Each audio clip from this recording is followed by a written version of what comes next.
A moda diz muito sobre os nossos costumes e sobre o nosso momento histórico, não é mesmo, Bruno? O que você tem a dizer sobre isso?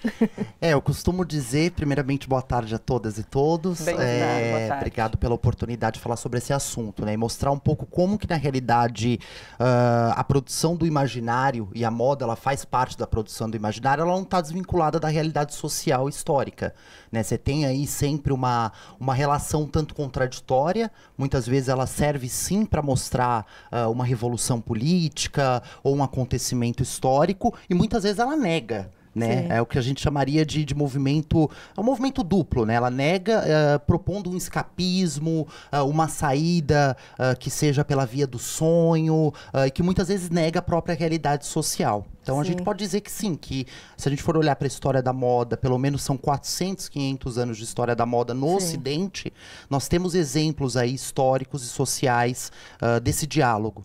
Pois é, agora eu estou pensando aqui nos movimentos, alguns movimentos de música, por exemplo, que teve uma ligação com moda muito forte, né? Quando você pensa no punk, você pensa na Vivienne Westwood, né? A estilista inglesa, e dizem até que o punk não seria o punk sem ela criar o estilo para esse movimento, né? É bem interessante a gente pensar isso a partir do que você disse. No início do século XX, por exemplo, já com o jazz, né, ligado aos movimentos negros, já o início ali da luta da questão racial nos anos 20, você já tem um diálogo entre a moda e o movimento musical. Só que isso vai ficar mais forte ainda depois dos anos 50, quando...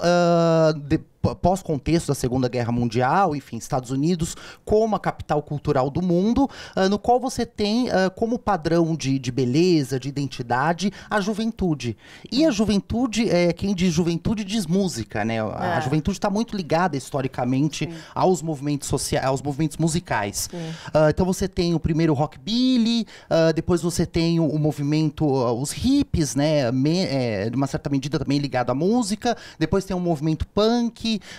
Hoje você tem o hip depois hop, New Wave, nos anos 80. o New Wave com os anos 80. Muito babado, muito bufante. Sim, então é uma relação muito, muito forte. Por quê? Porque a música ela também expressa determinados valores de uma cultura, ou ela nega também. Então é como se nós tivéssemos, eu costumo dizer que a música é o som do tempo histórico, e a moda, a roupa, ela é uma figuração do tempo histórico. É como nós mostramos aquele tempo que nós estamos inseridos. Isso a gente está vendo imagens do movimento hippie, que também foi bastante marcante. É Woodstock, isso.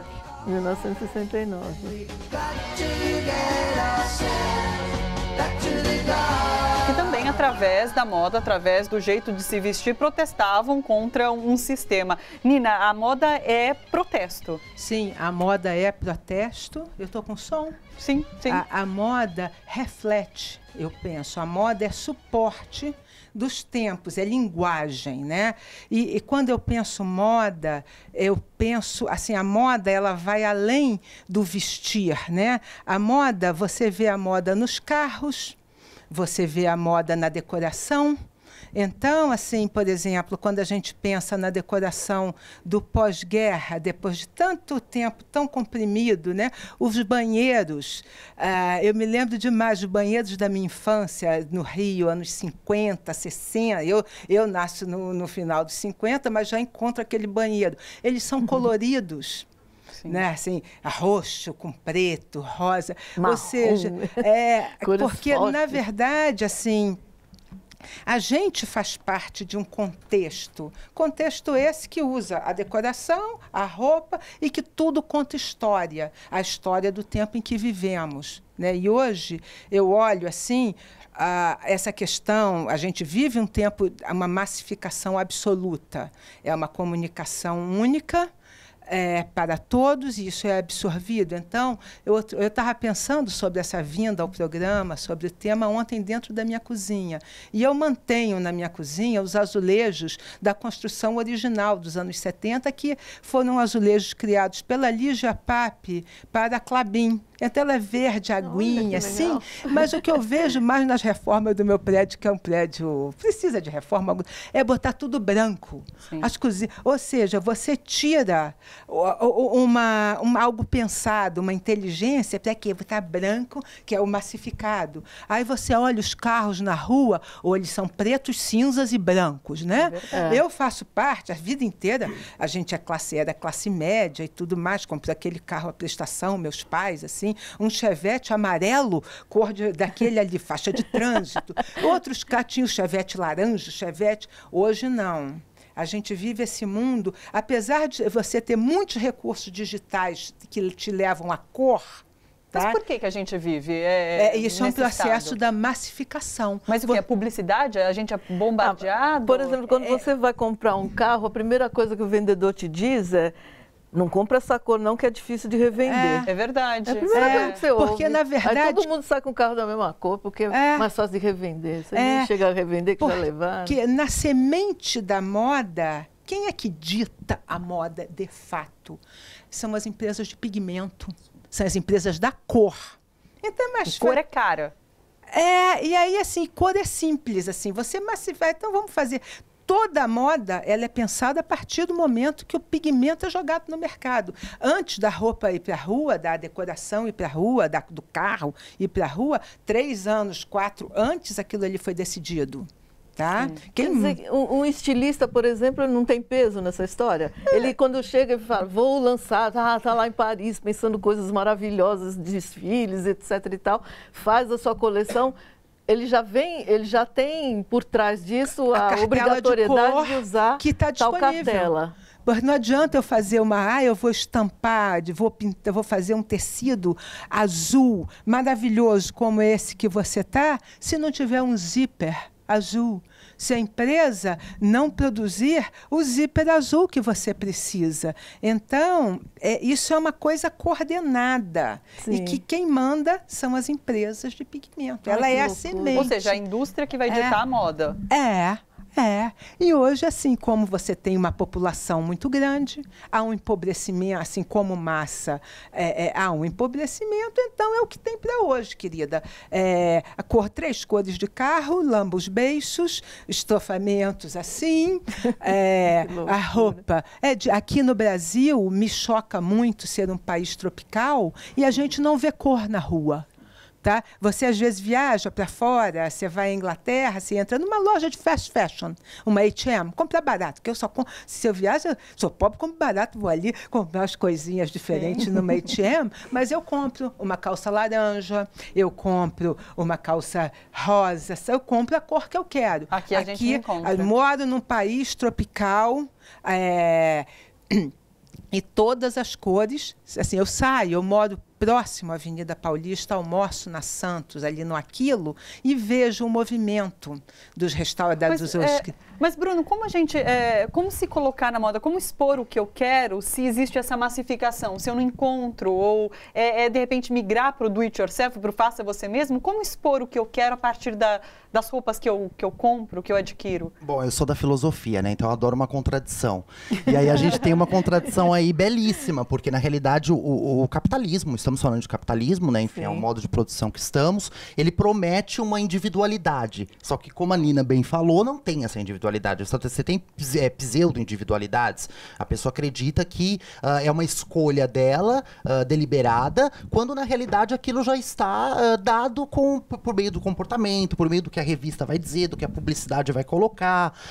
Mas, ao mesmo tempo, olha que curioso, e aí por isso que é uma contradição, alguns autores vão dizer que não existe moda, né, regime de moda, tal como nós entendemos no Ocidente, se não for na esfera do respeito às individualidades das democracias. Acho que a gente vai falar um pouco sobre isso mais para frente, mas já adiantando, por quê? Porque eu preciso respeitar aquilo que o outro veste, né? Basta a gente parar para pensar que como que as minorias, por exemplo, as políticas, os gays, por exemplo, né? Como eles são agredidos? Eles são agredidos geralmente porque estão vestindo uma roupa inadequada, padrão, né? Azul para os meninos ou rosa para as meninas. Então, se sair disso, a pessoa ela tá fora. Ou seja, não há um respeito à individualidade. Claro, você tem movimentos que contestam essa visão, né? Sobretudo aí uma retomada que é uma resposta ao movimento do fast fashion. O que é o fast fashion? O fast fashion ele é um aceleramento não só no modo de produção, no fazer, né? No meio de como se produz algo, mas também no consumo. Então, em resposta a isso, a esse cenário de uma moda descartável, uma moda que você tem uma origem não só de criação, mas de fabricação e de distribuição duvidosas, muitas vezes, na maioria das vezes, com o uso de trabalho análogo à escravidão. Você tem um slow fashion, que é um desacelerar, não só na produção, mas também no consumo. Agora, e a gente pode dizer que, por conta disso, está começando a ficar mais forte o movimento de se comprar o que já está pronto, ou seja, ir ao brechó, fazer troca com as amigas, não sei o que lá. Isso a gente pode já caracterizar como um movimento? Sim, na realidade isso sempre existiu, né? Se a gente for parar para pensar... agora está mais sofisticado, Sim, agora né? Você tem redes, grupos de apoios, inclusive ligados a movimentos políticos, a movimentos sociais. Por exemplo, na Casa do Povo, ali no Bom Retiro, em São Paulo, que era um antigo centro cultural judaico, hoje não é mais só judaico, você tem os moldes dos principais estilistas que desfilam na São Paulo Fashion Week e que desfilavam no Fashion Rio. Esses moldes, eles ficam disponíveis para a pessoa chegar, usar uma máquina de costura, se ela souber costurar, e fazer a sua própria roupa. Então, esse seria um movimento. Outro movimento é do escambo, que são os bazares de trocas. Sim. Outro movimento é o brechó, né? Você comprar algo que já tenha sido utilizado, que tem uma história, uma roupa com memória, ao contrário da roupa massificada, que não tem memória nenhuma, não tem história nenhuma.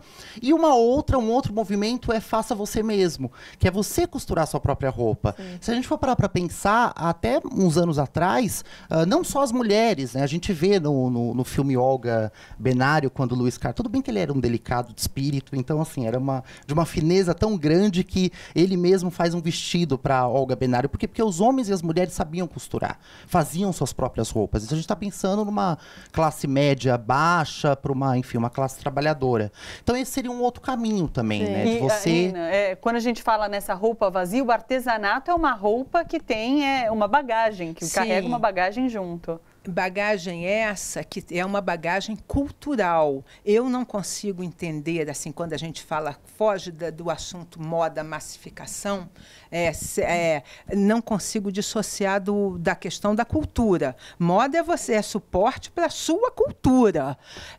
Se num outro momento, a gente pode entrar até na questão, em outro dia, do traje popular, que é o traje típico que deixou, quando a gente fala traje popular, o traje típico, né, que deixou de existir ao longo do século XX. Agora, eu penso que o que foi falado é essa questão, né, do brechó, essa tomada de consciência, ela ainda está muito dentro, na minha visão, eu não estudo isso, mas assim, a minha percepção é de que isso ainda é uma coisa muito local, muito pontual, e para quem tem um padrão cultural um pouco maior, porque, e assim, nos grandes centros. Sim. Porque quem está lá, longe desse grande centro, que às vezes nem um brechó não tem, a gente está falando de um Brasil de quase 6 milhões de quilômetros quadrados, né?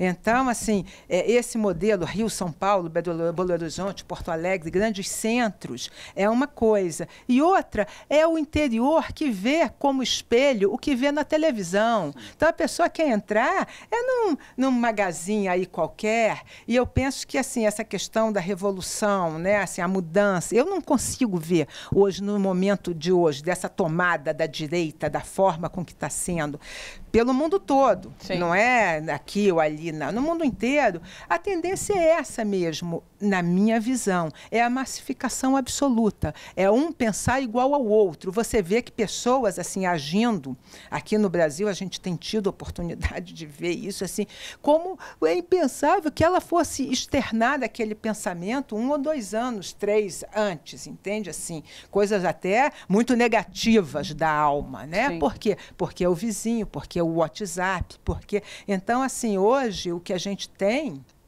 na minha interpretação, é uma massificação absolutamente violenta. quem foge disso, um bocadinho, está fazendo uma revolução, talvez até em si próprio, dentro da sua pequena comunidade. Eu sou de, assim, carioca. Mas é o que é necessário nesse momento. Mas fazer essa pequena revolução.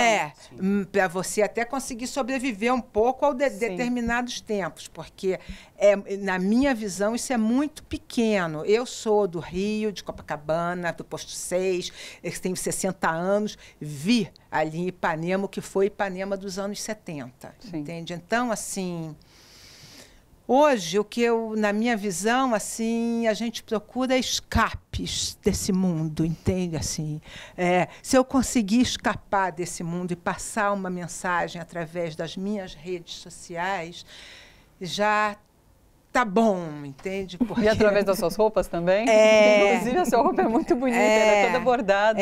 Que é uma roupa de uma ONG que eu apoio em Penedo, Alagoas, de uma amiga minha, que é engenheira aposentada, que depois que se aposentou, resolveu trabalhar gerando renda para possibilitar acesso à renda a quem nunca soube fazer nada. Então, hoje são 37 bordadeiras que bordam a história do Rio São Francisco, que se a lama não chegar até... Lama não, se o veneno não chegar até lá, continua se bordando. Eu queria voltar um pouquinho, só para complementando o que ela disse, mas essa ideia do agir localmente, né, é criar justamente essas redes de apoio. Assim como a gente tem na música, a gente tá com o pessoal da música aqui também, enfim, que não querem ficar à mercê dos grandes eventos, das grandes gravadoras, tem que ter essa mobilização, né? Como eu posso começar desde a sala de aula, no meu caso como professor, ou mesmo no trabalho artesanal, na distribuição, repensar esse modelo. É claro que vai chegar uma hora que a coisa vai esbarrar, porque temos algo maior que é o capitalismo, né? Enfim, então, como fugir, criar brechas. Eu queria voltar só um pedacinho do carnaval, porque a gente ainda está um pouquinho de ressaca, todo mundo, em clima de carnaval. Pois eu sei. Depois vai ter dicas para quem está em clima de ressaca de carnaval. Não, mas é uma discussão que surgiu agora, ficou pelo menos mais forte agora em 2019, que é a questão dos meninos vestirem roupas de meninas no carnaval. Eu queria que você falasse um pouquinho sobre isso, porque as meninas, ou pelo menos uma parte do movimento feminista, acha que isso é um deboche, que é como, né, aquela coisa de menosprezar a mulher, se vestir. Eu confesso particularmente que não acho isso não, eu acho divertido, não vejo muito problema nisso não. Como é que você vê essa questão? Então, a gente tem aí duas questões, né? O carnaval, a princípio, ele é uma festa e, portanto, ele mexe com o imaginário. Sim. Ali, a princípio, tudo é permitido quando se lida com o imaginário. O problema é quando vai para a esfera da violência, né? Ou seja, enquanto está no imaginário, que bom. O problema é quando vai para vias de fato da violência.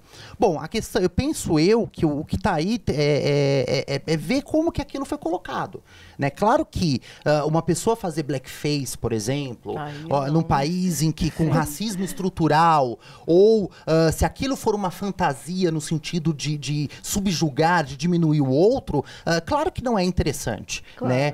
Agora, como a gente tem, e aí você falou da questão da moda sem gênero, né, o agênero, que é uma tendência que, na realidade, sempre esteve presente na história da moda. Se a gente for olhar para o século XIX, por exemplo, os dandies, tanto os homens quanto as mulheres, os dandies homens, por exemplo, Oscar Wilde, que já usava elementos do guarda-roupa feminino, quanto a George Sand, que era uma dandy mulher, que se apropriava de códigos do guarda-roupa masculino, como, por exemplo, a cartola, o smoking, para ela poder entrar num café francês para poder fumar, porque as mulheres não podiam entrar desacompanhadas num café e muito menos entrar frequentar esse tipo de ambiente. Ora, então é algo que sempre teve, foi uma consoante. Acontece que agora, com as teorias de gênero, sobretudo a teoria queer, Judith Butler, você tem uma discussão maior sobre se o masculino e o feminino, o homem e a mulher, e todas as identidades de gêneros, que não são só duas, são mais de 100, seria impossível dizer agora, se elas não são construções sociais e construções históricas. E aí, nesse sentido, então, quando um garoto ele usa uma determinada peça do guarda-roupa feminino, ou uma mulher ela usa uma determinada peça do guarda-roupa masculino, ela questiona, ou ele questiona, se aquele gênero ele é algo natural. quando na realidade não é. A gente sabe que, enfim, as relações de gênero, se a gente for olhar ao longo da história, elas se modificaram, né? O rosa e o azul que a gente estava brincando, mas que é muito sério, porque isso é uma fala transfóbica, né? A da nossa ministra, a fala infeliz dela foi altamente transfóbica. Ela quis dizer que as mulheres transexuais e os homens trans não têm espaço nessa sociedade. E as travestis. Então, mas o rosa, por exemplo, era uma cor para os meninos antes da Segunda Guerra Mundial. O azul também era usado pelas meninas. Então, ou seja, isso mostra como a maneira como nós nos vestimos, ela é também cultural e histórica. Então, eu penso que do carnaval é ver qual é a situação política desse grupo social, né? O famoso lugar de fala, ou se aquilo coloca a integridade do outro em risco. Se coloca, eu penso que não, né? Acho que dá pra gente se divertir de outras formas, né? Né? Tem tanta coisa. Dá pra se divertir sendo politizado, tendo um pouco mais de consciência, claro que dá. Gente, bora fortalecer a TVT? É só clicar em inscrever-se e depois clicar no sininho. Pronto! Assim que pintar notícia nova, você fica sabendo no ato.